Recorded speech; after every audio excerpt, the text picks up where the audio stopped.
Everyone, स्वागत है आप सभी का मेरे साथ आपके अपने YouTube channel English by Tanya Sharma पे। मेरा नाम तान्या शर्मा है और आज बच्चों हम लोग हैशटैग रोड टू बोर्ड्स के अंतर्गत करने वाले हैं आपका chapter from the diary of Anne Frank. तो आपको पता ही है यार, हमारी हैशटैग रोड टू बोर्ड्स वाली सीरीज मस्त चल रही है एकदम से टचवुड। एंड हम लोग इसके अंतर्गत 10 दिन में आपका सिलेबस खत्म करने वाले हैं। आज आई गेस ऑलमोस्ट 5 दिन हमें हो चुके हैं और 5 दिन में आपका हाफ ईयरली का सिलेबस कंप्लीट हो जाएगा। यही आपको हेल्प करेगा आगे प्री बोर्ड और बोर्ड्स में। हैशटैग रोड टू बोर्ड्स के अंतर्गत जितने भी चैप्टर्स मैं आपको करा रही हूँ उनके इंपॉर्टेंट क्वेश्चंस और प्रीवियस ईयर क्वेश्चंस की पीडीएफ मैं आपको टेलीग्राम पर भेज रही हूँ। तो आप बच्चे डिस्क्रिप्शन में टेलीग्राम का लिंक है, नंबर 1 पे ही है, जाकर टेलीग्राम ज्वाइन कर सकते हो। कल भी मैंने आपको डिटर्मिनर्स पढ़ाया था तो उसका भी जो पीडीएफ था वो मैंने आपको रात में टेलीग्राम पे भेज दिया था। चलिए, तो from the diary of Anne Frank बच्चों आज हम करने वाले हैं। इससे पहले के जितने भी चैप्टर्स हैं चैनल पे अवेलेबल हैं, क्लास 10th की जो प्लेलिस्ट है उसमें आप लोग जाकर देख सकते हैं। अब मैं आपको यहाँ पर जितने भी चैप्टर्स कराती हूँ बोर्ड पर्सपेक्टिव से कराती हूँ, यानी कि कौन सी ऐसी इंपॉर्टेंट लाइन है एनसीईआरटी की जो बोर्ड में क्वेश्चन बन के आ सकती है, ताकि आप लोग अगर एनसीईआरटी खुद से भी पढ़ने बैठो तो आपके दिमाग में रहे कि हाँ यार हमने सारी चीजें कवर कर ली है। यहाँ पर आज के लेक्चर में आपको मिलने क्या क्या वाला है, 1 शॉट तो मिलेगा ही मिलेगा, इसके अलावा मिलेंगे क्वेश्चन आंसर्स। अगर ये वीडियो लंबी भी हुई ना थोड़ी सी तो क्वेश्चन आंसर्स की वजह से ही होगी, क्योंकि क्वेश्चन आंसर डिस्कशन करेंगे तो वीडियो तो लंबी होनी है, थोड़ी सी, ज्यादा नहीं, ठीक है। तो वो क्वेश्चन आंसर में आएंगे आपके एनसीईआरटी। बहुत सारे स्कूल्स में जो स्कूल टीचर है वो एनसीईआरटी के क्वेश्चन आंसर्स तक बच्चों को नहीं कराते हैं और बच्चे बहुत ज्यादा परेशान हो जाते हैं कि मैम हम आंसर कैसे लिखे, हमारे स्कूल में कराए नहीं है। तो डोंट वरी, एनसीईआरटी के क्वेश्चन आंसर्स भी मैं आपको करा दूंगी और इसी से रिलेटेड पीवाईक्यू भी मैं आपको करा दूंगी। जैसे जैसे आपका एग्जाम पास आएगा तो मोस्ट इंपॉर्टेंट क्वेश्चंस भी करा दूंगी, उसकी दिक्कत मत लो, ठीक है। चलो तो बच्चे शुरू करते हैं। एन फ्रैंक के ऊपर ये पूरा का पूरा चैप्टर है। आपको पता है कि किस तरीके से वॉर हुआ था, है ना, और वो छुप गई थी अपनी फैमिली के साथ एंड तब उन्होंने डायरी लिखना शुरू किया था। तो ये सारी बातें ठीक है, बट ये जो चैप्टर का पार्ट है उनकी ऑटोबायोग्राफी से ही लिया गया है, ये आपको याद रखना है। दूसरी चीज, डायरी लिखना कितना ज्यादा स्ट्रेंज एक्सपीरियंस होता है ये उन्होंने बताया है इस चैप्टर के अंदर, और उन्होंने अपनी डायरी में क्या क्या लिखा, क्या क्या इंसिडेंट शेयर करे, ये हमें बता रखा है। तो चैप्टर की शुरुआत होती है जब एन फ्रैंक बोलती हैं कि भाई writing a diary is a strange experience for me, कि मेरे लिए डायरी लिखना एक बहुत ही अजीब सा स्ट्रेंज सा एक्सपीरियंस रहा है ना। यार तुम खुद सोचो, जो बंदा डायरी नहीं लिखता, जैसे अगर मैं हूं, मैं लिखती हूँ, मेरे को आदत है, बट अगर कोई न्यू पर्सन है ना, और मैं तुम्हें बोलूँ यार डायरी लिखो, तो पहली बात तो समझ नहीं आएगा इसमें लिखना क्या है। हमारे साथ पूरे दिन में हुए वो मैं इसमें लिखना है, क्यों लिखना। तो होता है कि सबकी अलग अलग फीलिंग्स, अलग अलग वियर्ड एक्सपीरियंसेस होते हैं डायरी लिखते समय।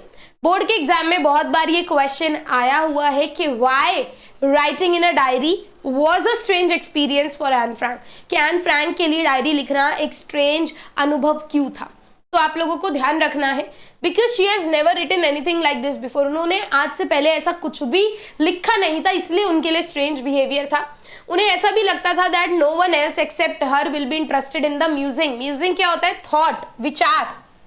उन्हें ऐसे लगता था भाई अगर मैं डायरी लिख भी दूं तो मेरे अलावा कौन ही इंटरेस्टेड होगा, है ना, मेरे अलावा कौन ही इंटरेस्टेड होगा एक 13 साल की बच्ची की सोच को समझने के लिए, ठीक है,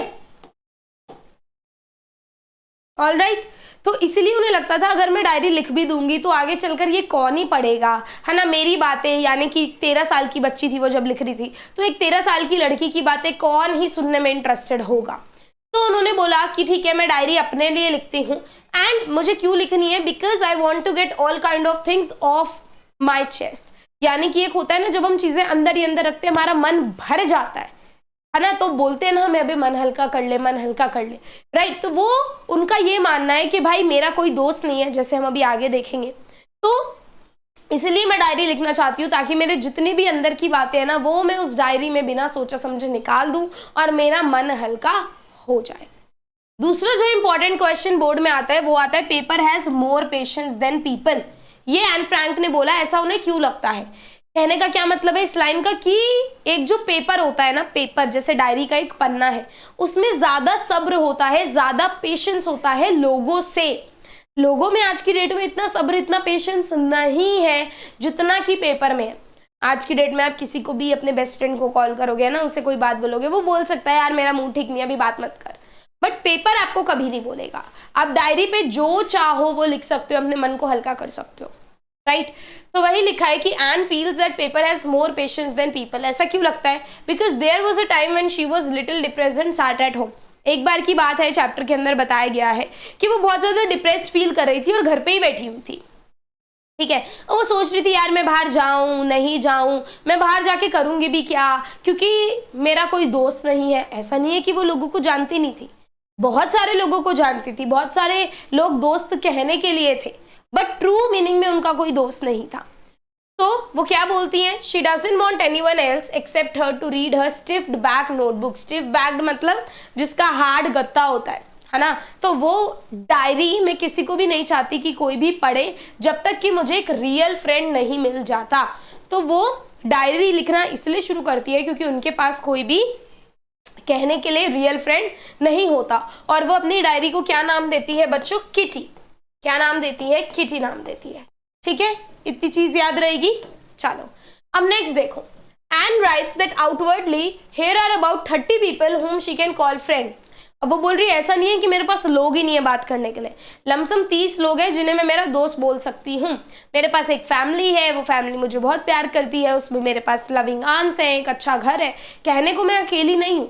बहुत बार होता है ना बच्चों कि आप लोगों से घिरे होते हो फिर भी आप अकेले होते हो, वो वाली चीज है यहाँ पर एन फ्रैंक के साथ, ठीक है। कि भाई लमसम 30 लोग हैं जिन्हें मैं मेरा दोस्त बोल सकती हूँ, बट रियल फ्रेंड मेरा कोई नहीं है, ठीक है। मेरे पास लविंग पेरेंट्स हैं, मेरे पास 16 साल की एक मेरी बहन है, बट तब भी मुझे अकेला फील होता है, अलोन फील होता है। क्यों? क्योंकि मैं उनसे कभी भी अपने दिल की बात नहीं कर पाती। मैं केवल ऑर्डिनरी चीजों के बारे में ही बात कर पाती हूँ, यानी कि रोजमर्रा की चीजें, कैसा चल रहा है, क्या हाल चाल है, ठीक है नहीं है, ये है वो है, बस। ऐसा नहीं लगता कि मैं कोई डीपर लेवल पे कनेक्ट कर रही हूँ, डीप कोई बात कर रही हूँ, ठीक है। ऐसा नहीं लगता कि हम लोग क्लोज हो रहे हैं। तो यही प्रॉब्लम है, they can't confide in each other. Confide मतलब क्या होता है बेटा? ट्रस्ट। कि हम ना उतना भरोसा नहीं कर पाते, उतना ट्रस्ट नहीं कर पाते एक दूसरे पर कि एक दूसरे से हम दिल की बातें करें, ठीक है। कौन? एन फ्रैंक और उनकी फैमिली, एन फ्रैंक और उनके फ्रेंड्स। सो इसीलिए this is why she has started the diary. इसलिए उन्होंने डायरी लिखना शुरू करा और वो चाहती थी कि उनकी डायरी उनकी फ्रेंड बने, बेस्ट फ्रेंड बने, ट्रू फ्रेंड बने। और उन्होंने अपनी डायरी को किटी नाम दे दिया, ठीक है। किटी नाम से बुलाना शुरू कर दिया, ठीक है। तो अब अगर क्वेश्चन आएगा तो हमें पता होगा ना कि क्या लिखना है। कि भाई कहने को तो उन पे 30 लोग थे जो उनके फ्रेंड थे, राइट, बट किसी से भी वो क्लोज नहीं थी, रियल फ्रेंड नहीं थी। कहने को एक गुड होम था, लविंग आंट्स थे, लविंग पेरेंट्स थे, एक 16 साल की बड़ी बहन थी, बट लगता ही नहीं था कि वो किसी से क्लोजर लेवल पे डीप कनेक्ट कर पा रही है, ठीक है। अब नेक्स्ट देखो, नेक्स्ट जो एन फ्रैंक है वो बोलती है कि देखो अगर मैं डायरेक्टली डायरी लिखना शुरू कर दूंगी तो किसी को भी समझ नहीं आएगा कि मैं कौन हूं। तो मैं थोड़ा सा आपको ब्रीफ स्केच अपनी फैमिली के बारे में बता देती हूँ। तो वो क्या बताती हैं? वो बोलती है कि भाई मेरे पापा जो है ना वो मोस्ट अडोरेबल फादर है, ठीक है। चैप्टर के अंदर वो बोल रही हैं कि जो मेरे पिताजी हैं, जो मेरे पापा हैं, वो दुनिया के सबसे प्यारे पापा हैं। एंड उन्होंने 36, जब वो 36 साल के थे तब शादी करी थी मेरी मम्मी से, और मेरी मम्मी 25 साल की थी। उनकी सिस्टर का नाम मार्गरेट है, वो 1926 में बॉर्न हुई थी। एंड खुद जो हमारी एन फ्रैंक है उनका जन्म कब हुआ? 12 जून 1929 को। वो लोग होलैंड आ गए 1933 में, वहां पर उन्हें अपनी एजुकेशन मिली। 1942 में उनकी ग्रैंडमा की डेथ हो गई, वो अपनी ग्रैंडमा से बहुत क्लोज थी, उनकी डेथ हो गई। एंड एन ने डायरी लिखना कब शुरू किया? 20 जून 1942 को। तो ये वो ब्रीफ स्केच अपनी फैमिली के बारे में हमें बता देती है कि भाई देखो मैं डायरेक्टली लिखना शुरू कर देती, आपको भी समझ नहीं आता मैं कौन हूँ, तो मैंने थोड़ा सा आपको ब्रीफ स्केच अपनी फैमिली के बारे में बता दिया। अब वो एक बार की बात बताती है हमें, कहती है एक बार की बात है, मैं स्कूल में थी और मेरी जो पूरी की पूरी क्लास है ना, that was shaking with fear, यानी कि सब लोग डरे हुए थे। अब बच्चों आप भी बच्चे हो, है ना, आपको पता है कि कब क्लास डरती है। एक जब पेपर होता है और दूसरा जब पेपर का रिजल्ट आता है ना, यही दोनों दिन होते हैं जब तुम लोग डरते हो, वरना तो किसी का बाप भी तुम्हें नहीं डरा सकता। राइट तो यहाँ पर उनके साथ यही था कि भाई डिसाइड होने वाला था कि नेक्स्ट क्लास में कौन जाएगा और यही कौन रुकेगा, एक तरीके से उनका रिजल्ट आने वाला था, इसलिए उनकी पूरी की पूरी क्लास जो थी ना वो बहुत ज्यादा डर रही थी। She realizes that at least there are about a quarter of students who are totally worthless। तो एन फ्रैंक बोलती है कि यहाँ पे ना आधे से ज्यादा जो बच्चे हैं ना वो टोटली वर्थलेस है, ठीक है, उन्हें तो पास करना ही नहीं चाहिए। बट वो बोलती है इन टीचर का क्या भरोसा, teachers are the most unpredictable creatures, ये बोला गया है। ऐसा क्यों बोला गया है बच्चों टीचर्स को कि भाई पता नहीं टीचर किसको एक नंबर दे के रोक ले और किसको एक नंबर काट के रोक ले और एक नंबर दे के पास कर ले, ठीक है। तो वो बोलती है कि भाई बहुत ही डिफिकल्ट है डिसीजन प्रिडिक्ट करना टीचर्स का। तो वो बोलती है कि मैं मेरी जो गर्लफ्रेंड्स है यानी कि जो मेरी फ्रेंड्स हैं उनके बारे में मैं इतना ज्यादा चिंतित नहीं हूँ, बट एक ही सब्जेक्ट है जिसके बारे में मैं चिंतित हूँ, वो है मैथ्स। कि बाकी सारी टीचर्स से तो मेरी अच्छी बॉन्डिंग है, बाकी सारे सब्जेक्ट्स अच्छे हैं, एक ही सब्जेक्ट में मैं ढीली हूँ, वो है मैथ्स, और मैथ्स के टीचर से भी मेरी इतनी अच्छी नहीं बनती।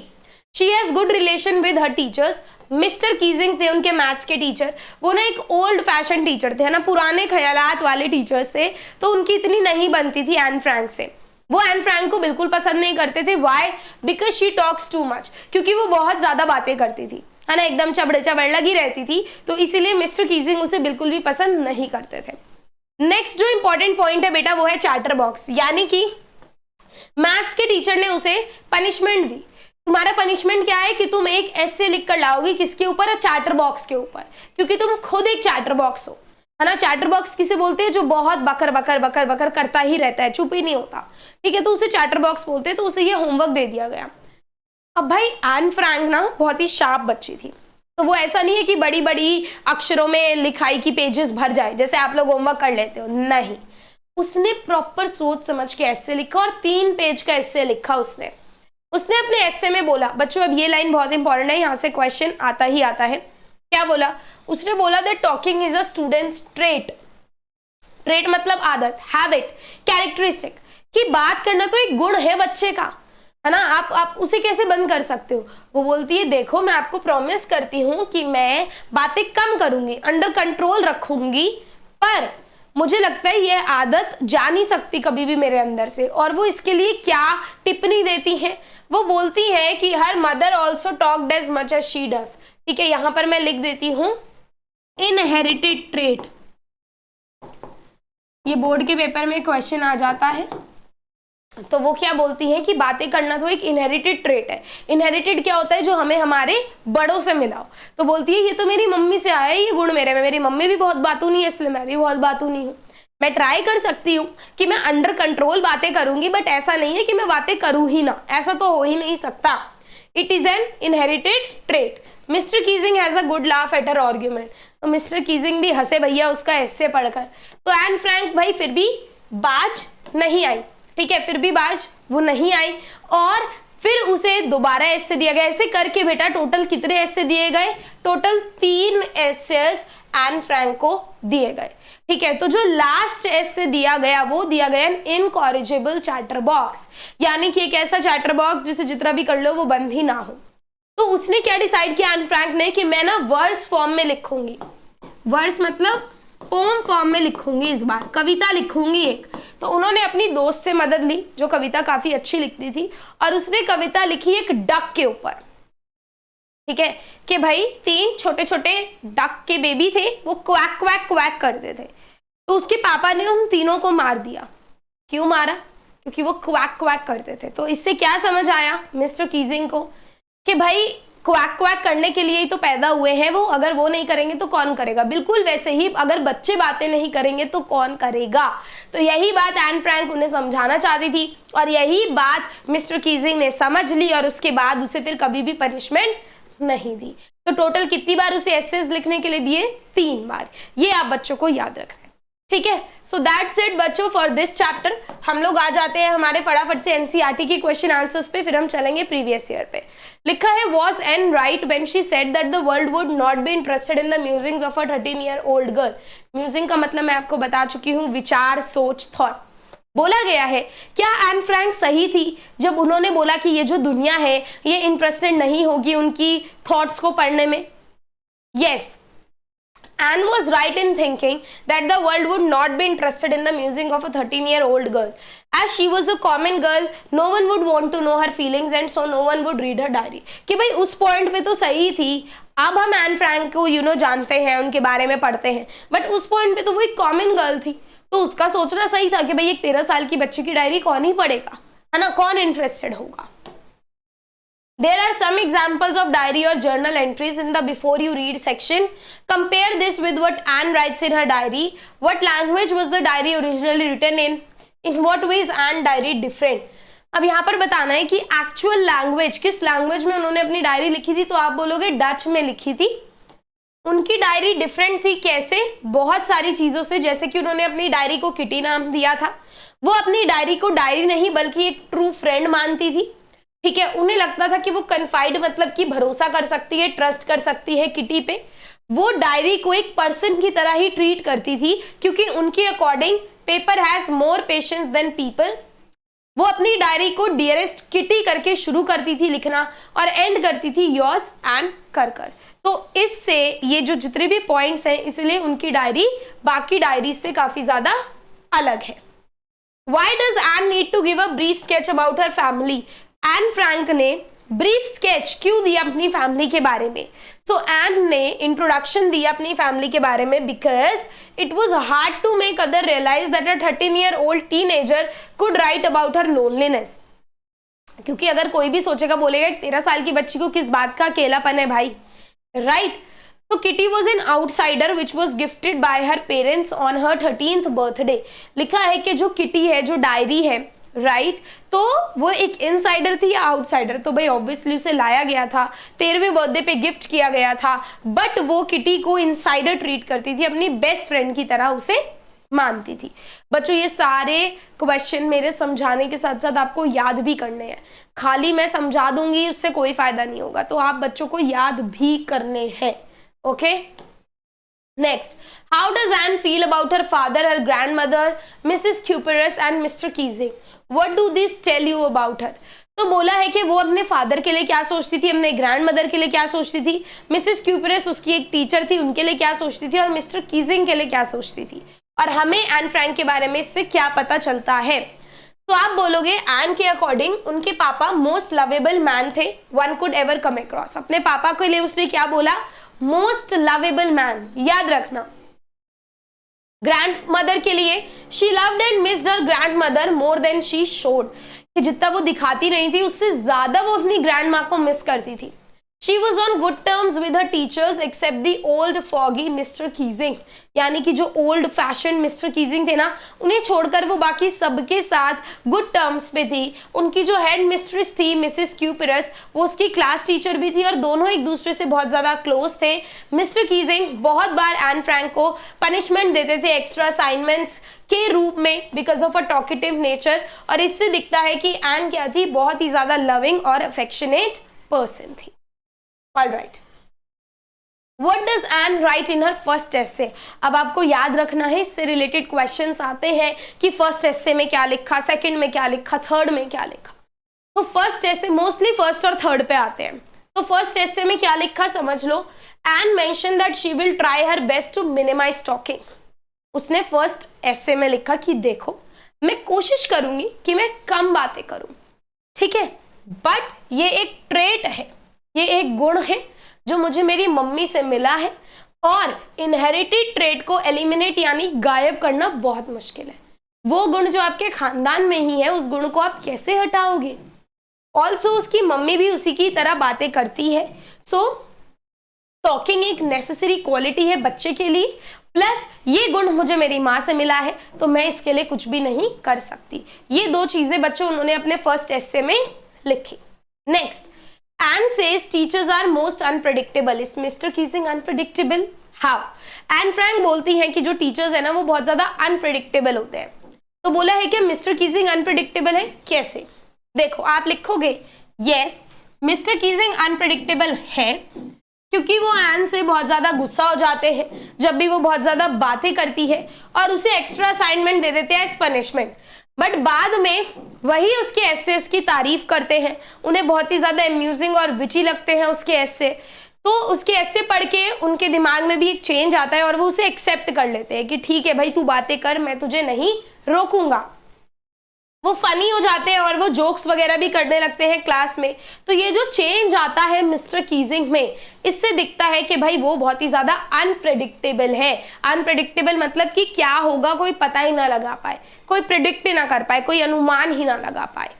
ठीक है बच्चों पार्टी, नेक्स्ट देखो, what do these statements tell you about Anne Frank as a person.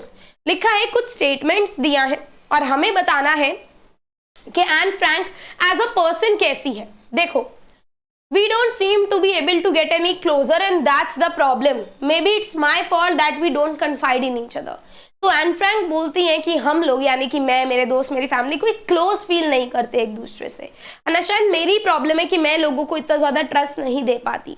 तो इससे हमें क्या दिखता है, इससे हमें दिखता है कि Anne does not confide in people very easily, कि वे बहुत जल्दी लोगों पे विश्वास नहीं करती है, उसके लिए बहुत ही ज्यादा मुश्किल है पर्सनल रिलेशन बनाना। ठीक है, हम में से बहुत लोग होते हैं ना बच्चों, कुछ लोग होते हैं जो बहुत जल्दी घुल मिल जाते हैं, कुछ लोग होते हैं जो अपना टाइम लेते हैं घुलने मिलने में, राइट। तो एन फ्रैंक भी उन्हीं में से एक। सो नेक्स्ट लिखा है, Margaret went to Holland in December and I followed in February when I was plunk down on the table as a birthday present for Margaret. तो इनकी बहन थी 16 साल की, ये पहले ही चली गई थी, ठीक है, एंड एन फ्रैंक बाद में आई थी, फरवरी में आई थी जब इनकी बहन का बर्थडे था, एज अ गिफ्ट इन्हें प्रेजेंट किया गया था। तो इससे बच्चों क्या पता चलता है, इससे पता चलता है the love between the sisters, के बहनों में कितना प्यार था। जब भी माइग्रेशन हुआ तो एन फ्रैंक बिल्कुल लास्ट में थी जो कि हॉलैंड आई थी, and it was done on the birthday of her elder sister to surprise her, कि उसकी एल्डर सिस्टर का बर्थडे है, वो एन फ्रैंक को देख के सरप्राइज हो जाए, इसलिए उसी दिन उसे वहां से लाया गया था। Next, if you ask me, there are so many dummies that about a quarter of the class should be kept back. ये एन फ्रैंक ने बोला था ना कि अगर आप मुझसे पूछोगे, बहुत सारे डम बच्चे हैं मेरी क्लास में, इतने डम हैं कि उनमें से आधों को तो रख लेना चाहिए वापस यहाँ पर, बट टीचर्स बहुत ज्यादा अनप्रेडिक्टेबल है। ऐसा उन्होंने क्यों बोला? तो एन को लगता है कि बहुत सारे वीक स्टूडेंट्स हैं क्लास में जिन्हें रिटेन करना चाहिए, है ना, जिन्हें आगे नहीं जाने देना चाहिए। ऑलमोस्ट 1/4 जो बच्चे हैं वो डिजर्व नहीं करते आगे की क्लास में जाना, बट वो बोलती हैं कि भाई जो टीचर्स का डिसीजन होता है ना, उसकी हम भविष्यवाणी नहीं कर सकते, उसका अनुमान नहीं लगा सकते, उसे हम प्रेडिक्ट नहीं कर सकते।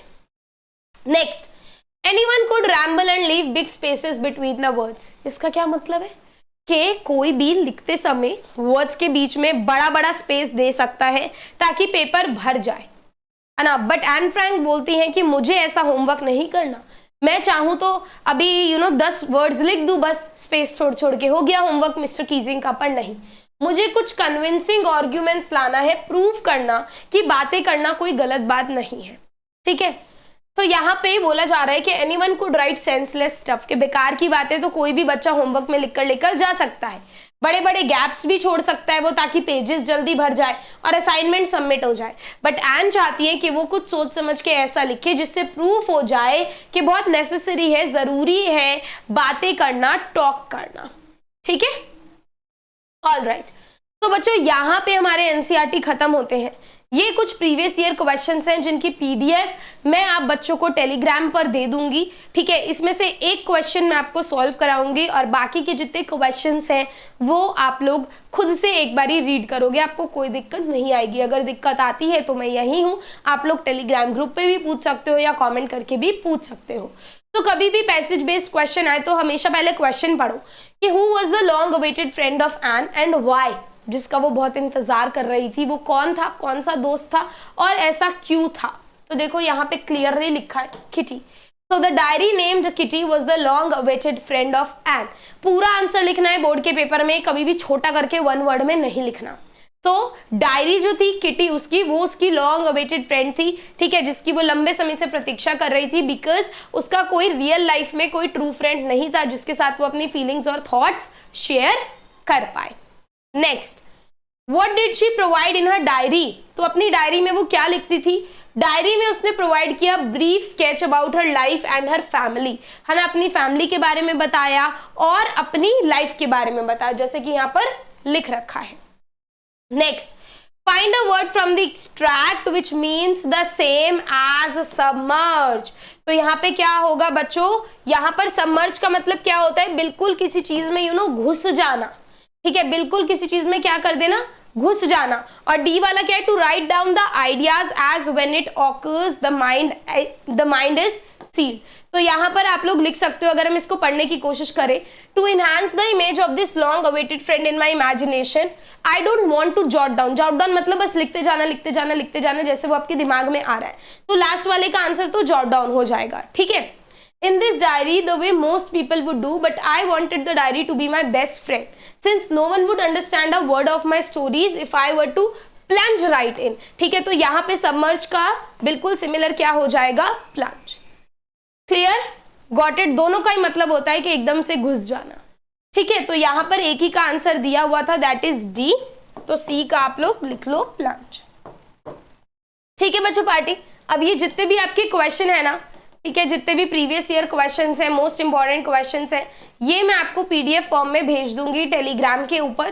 तो एनसीईआरटी के भी उसमें रहेंगे इंक्लूडेड, बट साथ ही साथ प्रीवियस ईयर भी इंक्लूडेड आपके रहेंगे।